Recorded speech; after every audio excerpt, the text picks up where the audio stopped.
Cœur de patrimoine, Cédric Decoeur. Bonjour à toutes et à tous, c'est l'heure de votre rendez-vous hebdomadaire avec la gestion de patrimoine. Chaque semaine, vous le savez, Radio Patrimoine ouvre son micro aux meilleurs experts qui viennent vous aider à gérer au mieux votre épargne. Au sommaire de ce 37e numéro de Cœur de patrimoine, beaucoup d'immobilier. D'abord, on va s'intéresser aux maisons individuelles et notamment en zoomant plus particulièrement sur les maisons neuves. Et puis, on ouvrira une large page consacrée au SCPI, une fiche pratique d'abord, c'est toujours utile, et puis un panorama 2024 de cet actif que vous appréciez tout particulièrement. C'est parti pour Cœur de patrimoine. Cœur de patrimoine, Cédric Decoeur. Et on accueille donc Steve Baudel, bonjour. Bonjour. Merci beaucoup d'être au rendez-vous, directeur marketing et commercial d'Exahome, spécialiste donc de ces maisons individuelles. D'abord, comment ce secteur se porte-t-il en ce début d'année ? C'est vrai que il y a eu beaucoup de questions au cours de l'année passée, voire un peu plus autour de cette maison individuelle. On a prononcé des mots sur le monde immobilier, reprise, regain d'intérêt, etc. Est-ce que c'est aussi le cas pour la maison individuelle ? Merci. Bien, écoutez, déjà, on termine le chapitre 2024, qui a été quand même la pire année pour la construction de maisons individuelles en France. On est descendu en dessous des 50 000 maisons vendues, alors que le régime moyen, c'était plutôt de l'ordre de 110 000 maisons par an. Alors ça, c'est dû bien sûr à la hausse des taux d'intérêt, l'inflation et le manque cruel du prêt à taux zéro pour la maison individuelle, parce que depuis avril 2024, nos clients ne pouvaient plus bénéficier de ce prêt avantageux, aussi psychologique, pour que les clients puissent se lancer dans leur construction. Alors, cet épisode est terminé. On a repris les couleurs sur le deuxième semestre. On a vu aussi que la conjoncture économique, politique, s'est un petit peu calmée sur le deuxième semestre. Donc, les clients ont repris confiance, parce que vous savez que le moral des ménages, c'est aussi déterminant lorsqu'on se lance dans un investissement comme la construction de maisons. Alors, depuis vraiment les 3 derniers mois, on a un regain. On a un regain de contact. On a un regain des ventes. Alors, concernant notre groupe Exahome, on a fait un bon dernier trimestre. On a fait plus 18% de ventes et on a un bon début d'année. On a plus 40% de contacts. Donc là, on voit un vent nouveau revenir. En plus, avec un budget qui est maintenant voté et a priori un prêt à taux zéro qui revient. Donc justement, ce prêt à taux zéro, c'est vraiment l'essentiel, on va dire, le voir justement de retour, etc. C'est le petit plus qui rend les perspectives plus réjouissantes. C'est un vent nouveau parce que nous, on a à peu près 55% de nos clients qui sont des primo-accédants, donc qui font construire pour la première fois. Et effectivement, quand vous lancez dans un projet, le prêt à taux zéro peut représenter une enveloppe assez importante dans le domaine. Il est psychologique aussi, ce prêt à taux zéro. C'est-à-dire que, quelque part, on donne un coup de main sur les premières mensualités pour nos clients. Donc, il était important qu'il soit remis autant pour la maison individuelle qu'il avait lieu pour un appartement dans le neuf, par exemple. On a à peu près 36% qui sont des secondo-accédants, mais quelque part, les secondo-accédants vont pouvoir faire leur deuxième accession s'ils ont pu vendre. Et la plupart du temps, ils ont vendu à un primo. Donc effectivement, le prêt à taux zéro a une incidence immédiate pour nos ventes, mais également pour les ventes de secondo-accédants.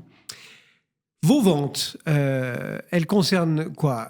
Essentiellement des gens qui viennent acheter leur résidence principale, leur maison, j'ai envie de dire, celle dont tout à chacun rêve avec son carré de jardin, etc. Ou est-ce qu'il y a aussi une part d'investisseurs, de gens qui font finalement de l'investissement locatif, mais au lieu de le faire dans du collectif, ils viennent le faire dans de l'individuel ?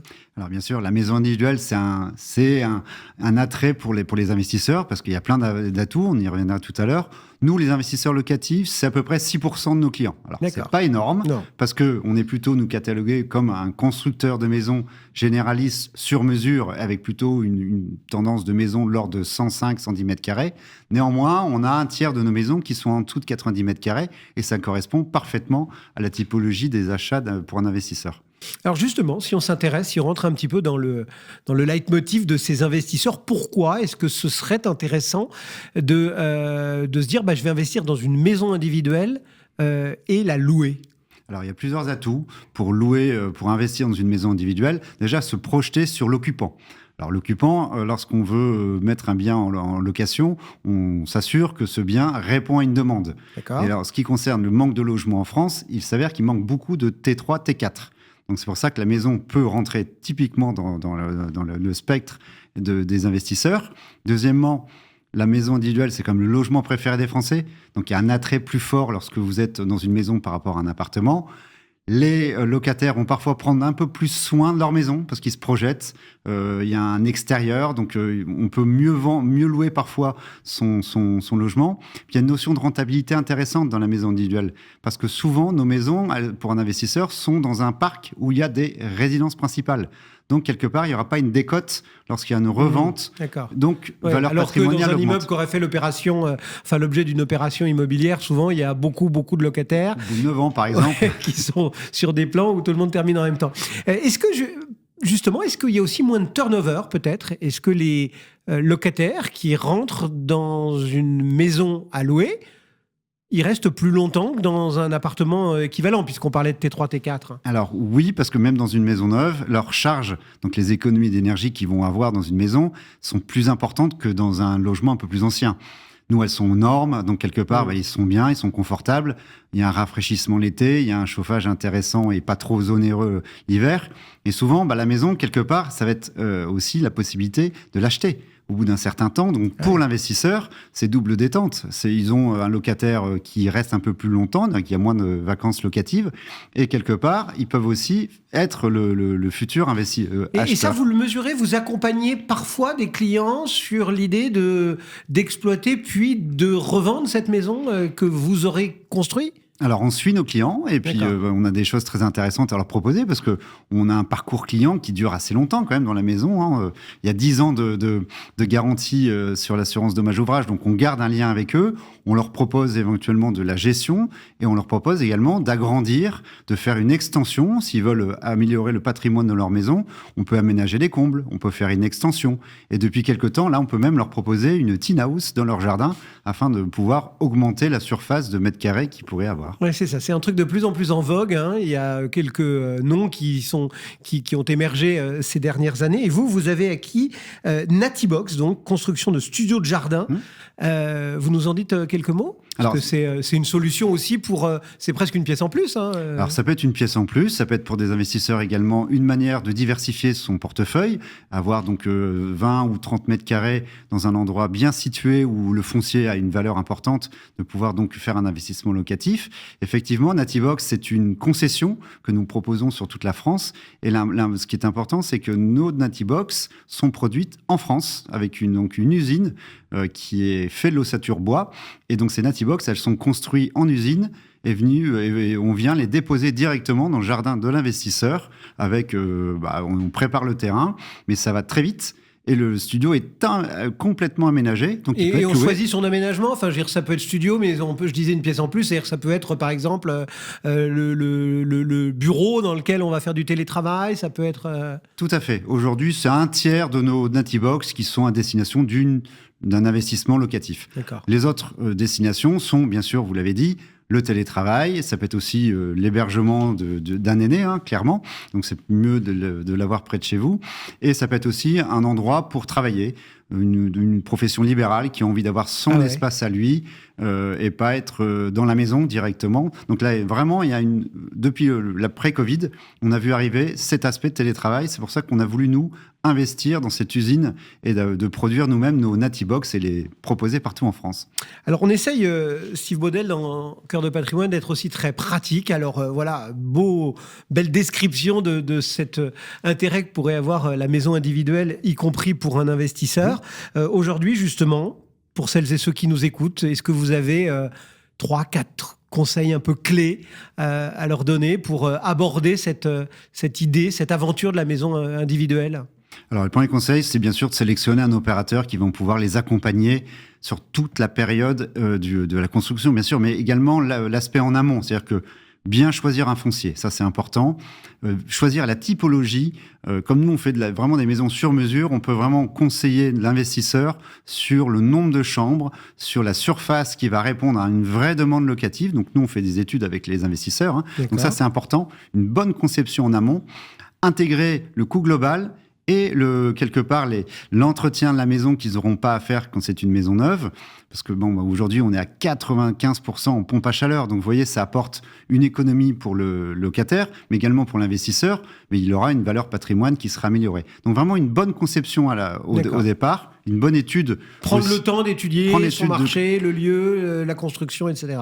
Voilà, et faire vraiment un projet dans sa globalité. Une construction, derrière, il y aura des raccordements, des branchements, et tous les constructeurs aujourd'hui peuvent proposer une solution vraiment de clé en main, prêt à louer directement. Donc ça, c'est important. Orienter avec nous ce qu'ils veulent faire derrière, parce que souvent, c'est une opération de patrimoine, c'est une rentabilité qu'il faut regarder. Donc bien imaginer aussi ce qu'on peut faire dans un deuxième temps de sa maison. On voit aussi, nous, des investisseurs, et au bout d'un certain temps, ça devient leur résidence secondaire, où ils font une extension pour améliorer et qu'ils aient envie d'y vivre. Soit on dit qu'un investissement, il n'y a pas de sentiment, mais pour la maison, il y en a un petit peu plus, parce qu'on se projette véritablement dans le futur. Et bien voilà quelques idées à avoir en tête quand on réfléchit à investir dans l'immobilier. On peut penser à la maison individuelle. Merci beaucoup d'être passé nous voir. Steve Baudel, donc, pour Exahome. À très bientôt. Merci beaucoup. Et nous, on poursuit notre aventure Cœur de patrimoine. Cœur de patrimoine, Cédric Decoeur.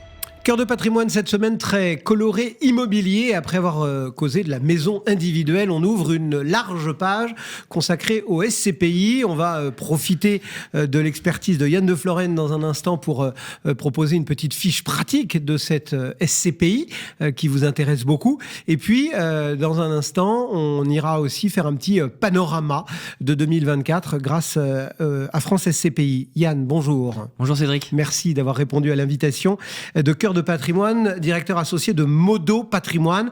On rentre donc dans ce monde des SCPI. Alors, ces 4 lettres, elles sont bien connues de l'épargnant, mais tout le monde ne sait pas forcément bien ce qu'est une SCPI, comment ça fonctionne, quelle en est la fiscalité, etc. Alors, on va essayer tous les deux de faire vraiment la petite fiche pratique, tout ce qu'il faut savoir sur ces fameuses SCPI. D'abord, pourquoi qu'est-ce que c'est que cette SCPI ? Comment ça fonctionne ? Alors, on a tendance à définir la SCPI comme de l'investissement immobilier sans les contraintes, et je suis totalement en phase avec cette définition. De la SCPI, c'est un véhicule d'investissement qui va nous permettre d'investir dans de l'immobilier, non pas en direct, mais à travers une société. On va acheter des parts de société, on va devenir associé et on va confier notre argent à des gestionnaires professionnels de l'immobilier qui ont une expertise de plus de 15, 20, 30 ans dans le secteur de l'immobilier. Ces gestionnaires, avec notre argent, ils vont avoir accès à un parc immobilier premium auquel n'importe quel épargnant lambda n'a pas accès. Ça va être des achats d'immeubles de plusieurs millions, voire plusieurs dizaines de millions d'euros dans tout secteur, à la fois géographique, en France, à l'étranger, mais aussi thématique. On peut faire l'acquisition de bureaux, de commerce, de logistique, d'hôpitaux, de résidentiels, ça peut être très varié. Une fois qu'on a acquis ce patrimoine immobilier, on va émettre des locataires. Avec ces locataires, on va signer un bail de location. En général, en moyenne, en SCPI, les baux ont une durée d'une dizaine d'années. D'accord. Et pour vous donner quelques exemples de locataires, on va retrouver par exemple Franprix, Carrefour, Castorama, on a la SNCF, H&M, des groupes très solides. Donc, ce qui est plutôt rassurant au niveau des locataires. Et ces locataires, comme de l'immobilier classique, ils vont payer un loyer à la SCPI et la SCPI va nous reverser, à nous investisseurs, le loyer au prorata des nombres de parts qu'on détient. Alors pourquoi, fonctionnement assez simple et bien expliqué, mais pourquoi est-ce que ce produit financier, cette SCPI, est devenu à ce point un outil qu'on qualifie assez facilement d'incontournable dans toute bonne gestion de patrimoine qui se respecte ? Ça va être un outil très intéressant pour une stratégie de diversification, selon moi, pour 4 points principaux. Déjà, on va avoir une diversification géographique. Il y a des SCPI qui vont investir partout en France, partout en Europe, voire même partout dans le monde. Un petit clin d'œil à une SCPI très récente qui vient d'être créée, Quorum USA, qui débarque sur le marché américain. Et donc, on va déjà avoir une diversification géographique. Contrairement à de l'immobilier en direct, on ne va pas dépendre que d'un seul secteur. D'accord. Donc, déjà ça, ce qui est inaccessible en tant que particulier lambda.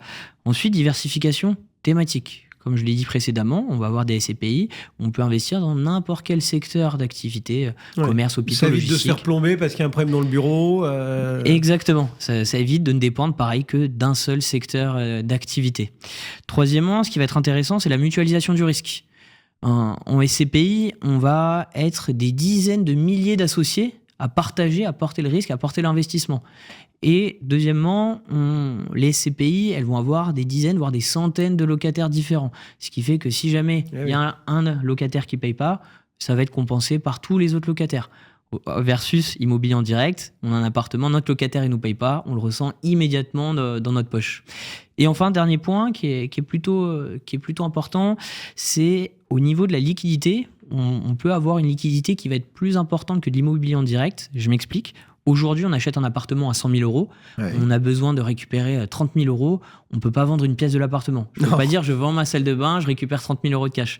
Avec la SCPI, vous avez la liberté de revendre pour 30 000 euros de part, garder 70 000 euros investis et récupérer votre cash. Petit avertissement néanmoins, la SCPI, comme de l'immobilier classique, ça va dépendre d'une des lois. Ça peut fluctuer. La loi la plus basique dans l'économie, l'offre et la demande. Donc en fonction du contexte, en fonction de la liquidité, cette liquidité justement va être plus ou moins importante. Ouais. Bon, n'empêche que cette SCPI, je le disais, enfin cette classe d'actifs, elle est très connue, très demandée. Enfin voilà, on en entend beaucoup parler et on sait qu'il y a un choix quand même assez substantiel sur le marché. Maintenant, il faut aussi savoir faire son choix. J'imagine que toutes les SCPI ne se valent pas. On verra dans un instant avec Paul Bourdois justement ce qu'on peut dire de ces SCPI en 2024. Mais vous, en tant que CGP, comment est-ce que vous cherchez un petit peu à déterminer quelle SCPI doit être investie ? Il y a en 2024, un peu plus de 216 SCPI sur le marché, toutes avec une stratégie différente. Moi, ce qui va m'intéresser, ce qui va être pertinent de regarder, il y a plusieurs critères de base. Premièrement, ça va être la qualité du patrimoine. Dans quelle ville, dans quel secteur géographique c'est investi ? Quels sont les locataires ? Premièrement. Deuxièmement, le taux d'occupation financier. Est-ce que les loyers sont bien recouvrés tous les mois ? Si on a un taux d'occupation financier supérieur à 90-95%, c'est rassurant. En troisièmement, on va regarder le rendement passé, sa stabilité dans le temps. Bien entendu, ça ne préjuge pas des rendements futurs. Mais si on a une rendement passé... Exactement, la phrase bien connue. Mais si on a une SCPI qui, depuis 10-15 ans, a des rendements qui sont plutôt stables dans le temps, ça va être rassurant. Et enfin, dernier point super important, c'est la stratégie de diversification d'une SCPI. Comme on l'a dit tout à l'heure, une SCPI qui investit dans plusieurs secteurs géographiques, dans plusieurs secteurs d'activité qui ne dépendent pas d'un seul secteur, ça permet de mutualiser le risque. Et ça reste très important. Et est-ce que c'est pas un petit peu dépersonnalisé ? Enfin, je veux dire, on achète, comme vous l'avez dit, des parts. On ne sait pas, parce que souvent on dit les propriétaires, ils sont un peu amoureux de leur bien immobilier.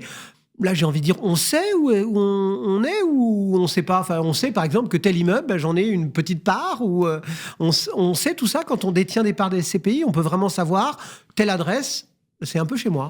Alors, effectivement, je vais dans votre sens. C'est vrai que la première fois que je parle à des clients de SCPI, forcément, nous, Français, on est très attachés à la pierre tangible, donc ça paraît un peu obscur. On achète des parts de société, on ne sait pas où on investit. On est un numéro parmi tant d'autres, quoi. Exactement. Cependant, n'importe quelle SCPI a l'obligation de fournir ce qu'on appelle un DIC, un document d'information clé, où il y a le détail du patrimoine. D'accord. Et vous baladez, je parlais de tout à l'heure l'exemple des Franprix. Beaucoup de Franprix dépendent de SCPI. Beaucoup de bureaux à la Défense sont détenus, les locaux sont détenus par des SCPI.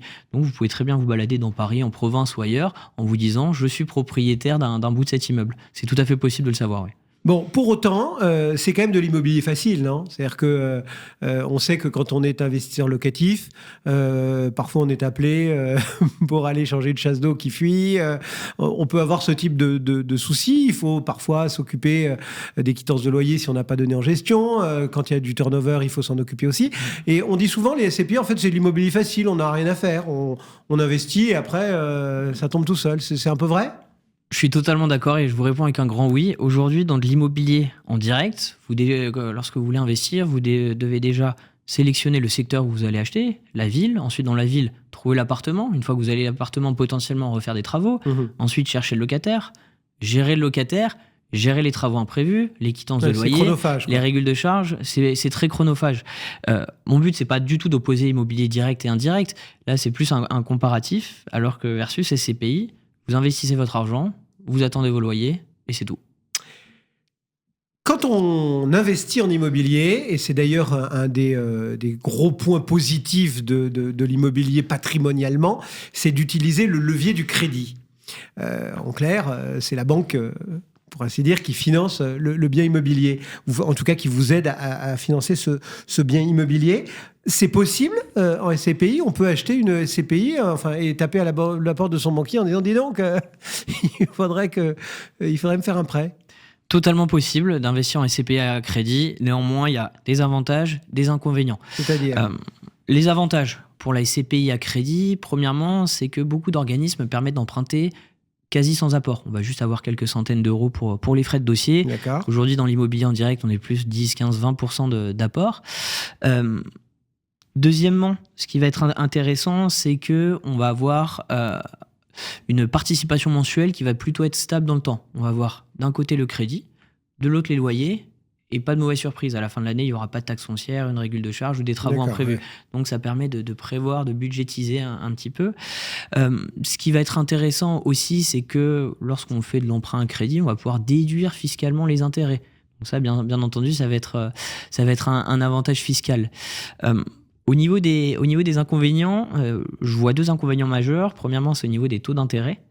Lorsqu'on investit en crédit à SCPI, les taux d'intérêt sont toujours plus importants que pour l'immobilier en direct.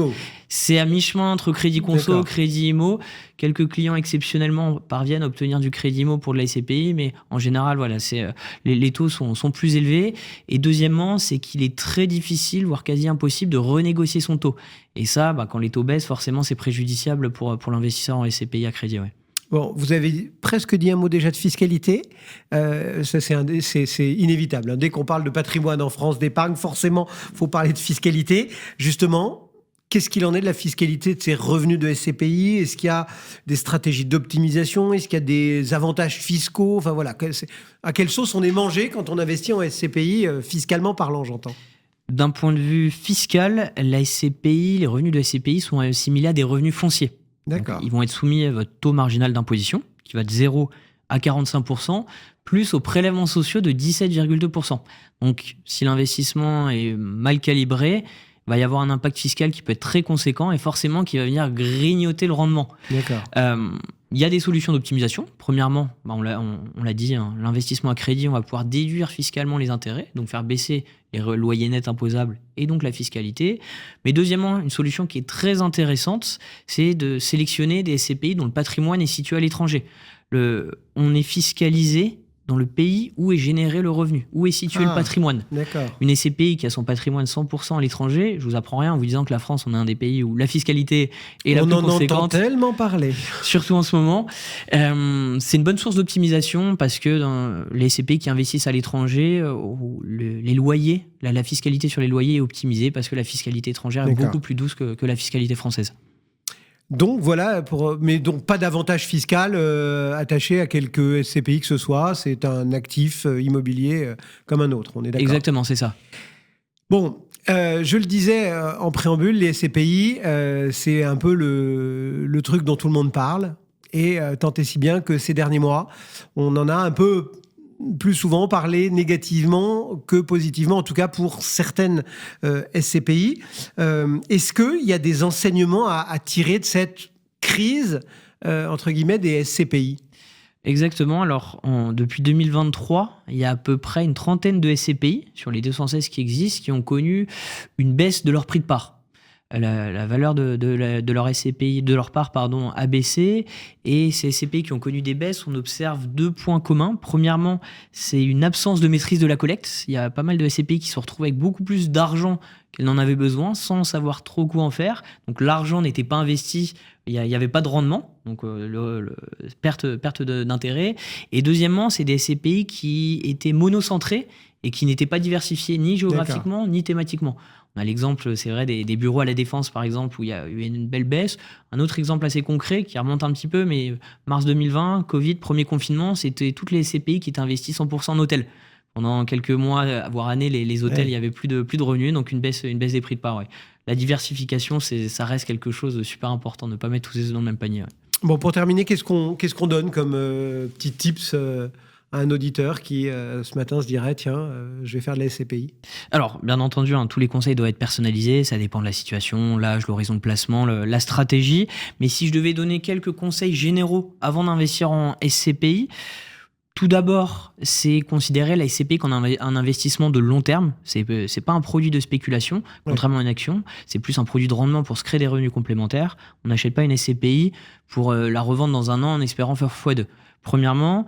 Deuxièmement, c'est un conseil que je m'applique et que je conseille à quasi tous mes clients qui sont encore en pleine carrière professionnelle, qui n'ont pas forcément besoin de revenus complémentaires dans l'immédiat. Ce qui va être super intéressant, c'est de réinvestir automatiquement tous les revenus perçus dans l'achat de nouvelles parts de SCPI.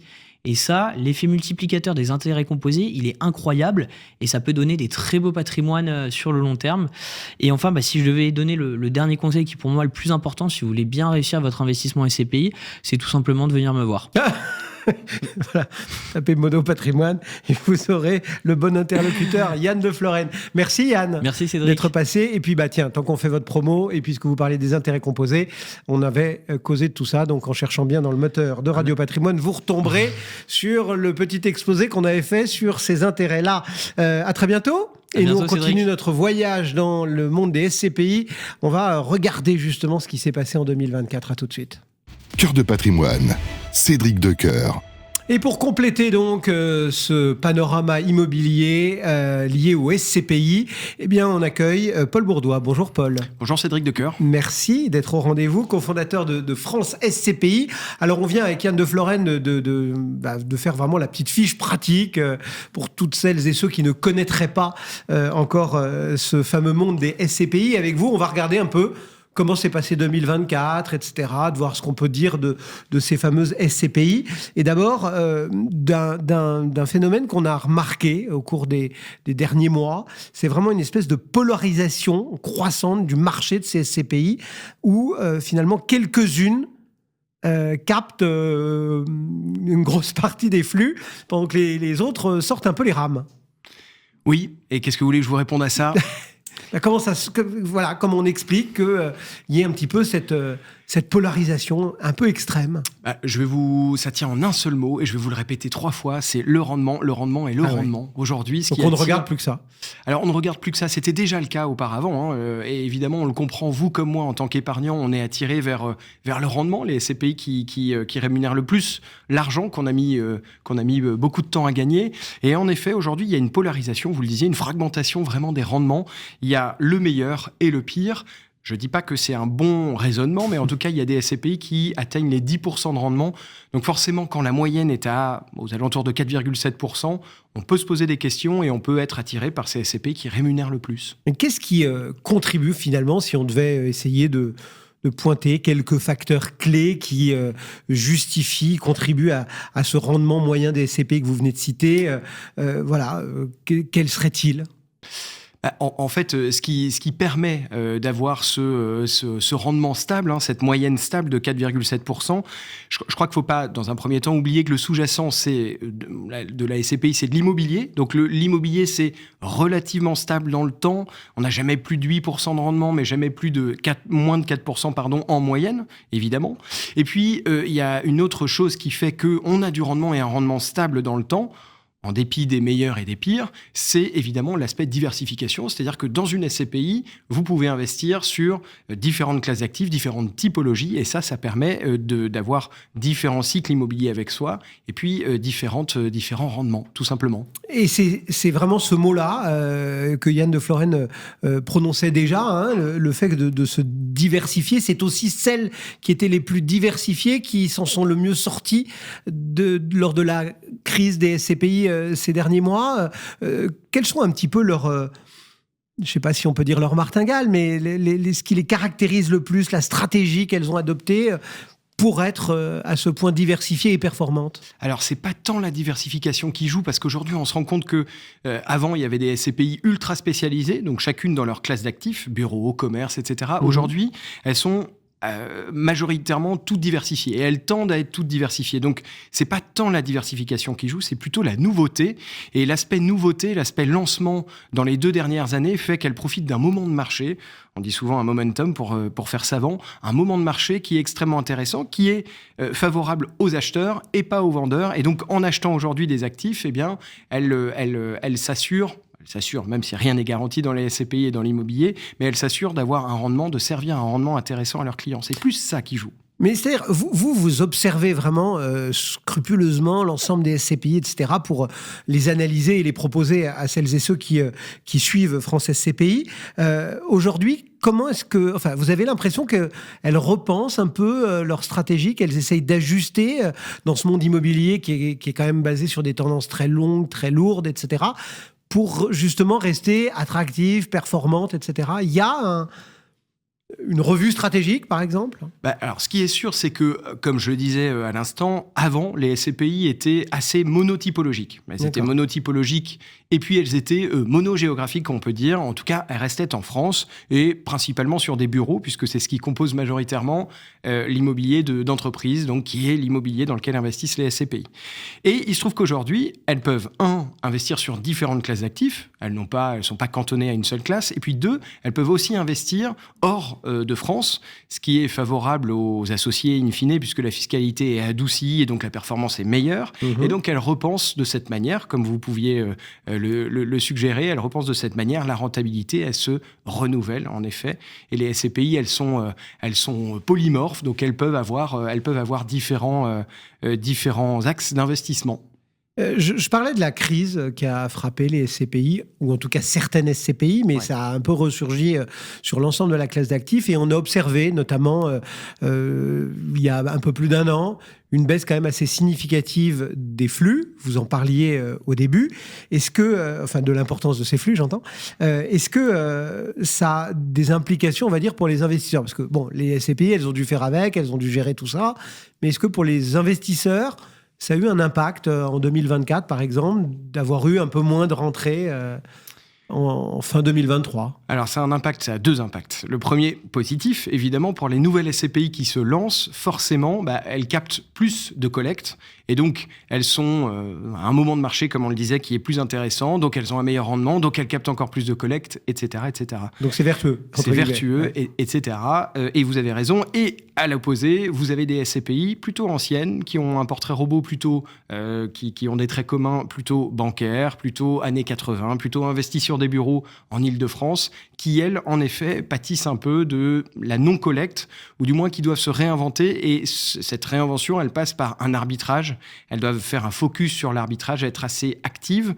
Et en effet, l'impact sur les associés dans ce cercle vicieux, c'est que ils se retrouvent avec un rendement moindre, ils se retrouvent avec des SCPI qui doivent vendre au mauvais moment de marché pour celles qui sont vendeuses, et donc un rendement qui est moins élevé, et donc des stocks de parts en attente qui sont évidemment qui grandissent, etc., etc. Je vous rappelle pas le cercle vicieux. Ces questions-là sont malgré tout derrière nous. C'est-à-dire qu'aujourd'hui, on peut dire aux investisseurs,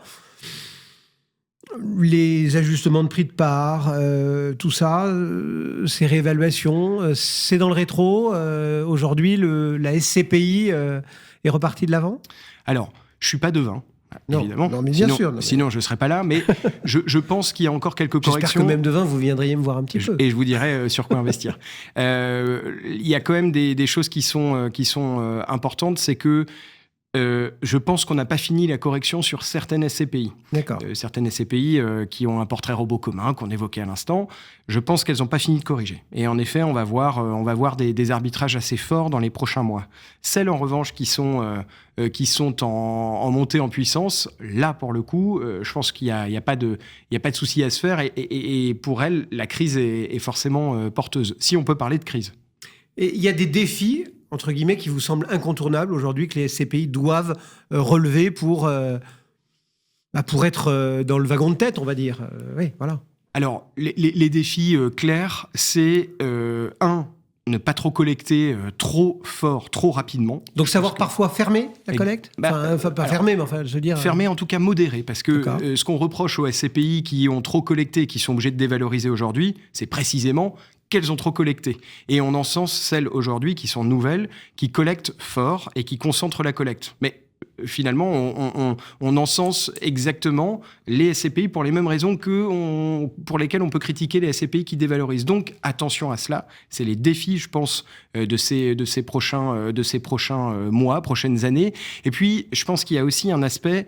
il ne faut pas annoncer un rendement trop fort. Et je sais que les SCPI sont tentés, en général, de faire une course à l'échalote.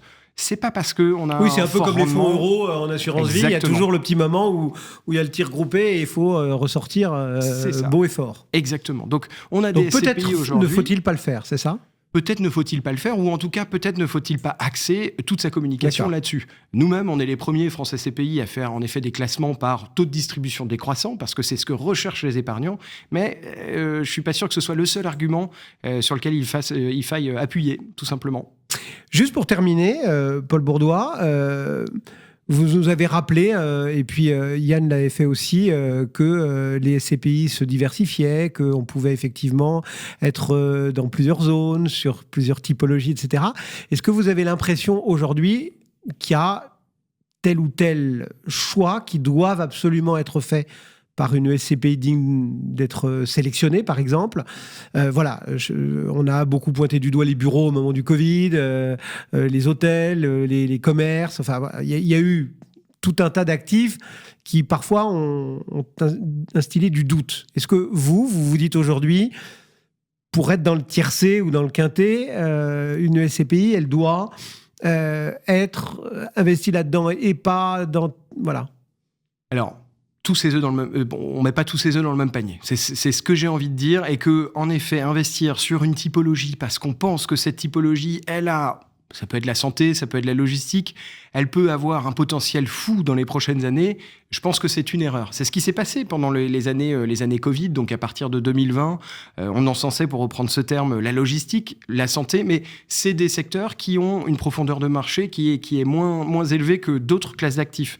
Donc, je pense qu'il ne faut pas, justement, être un ayatollah du monotypologique. Il ne faut pas se dire, si, il faut aller sur cette typologie-là. Non, il faut regarder des SCPI qui sont plutôt diversifiés, regarder des SCPI qui investissent dans différentes classes d'actifs. Finalement, on parle de diversification. Moi, je parlerais plutôt d'opportunisme. Il faut regarder des SCPI qui sont opportunistes, avant tout. Merci, Paul. Merci, Cédric Decoeur. Paul Bourdois et France SCPI dans Cœur de Patrimoine. Voilà, c'est la fin de l'émission pour cette semaine. On se retrouve mercredi prochain. Merci de votre confiance. Cœur de Patrimoine, une émission à réécouter et télécharger sur le site et l'appli Radio Patrimoine et sur toutes les plateformes de streaming.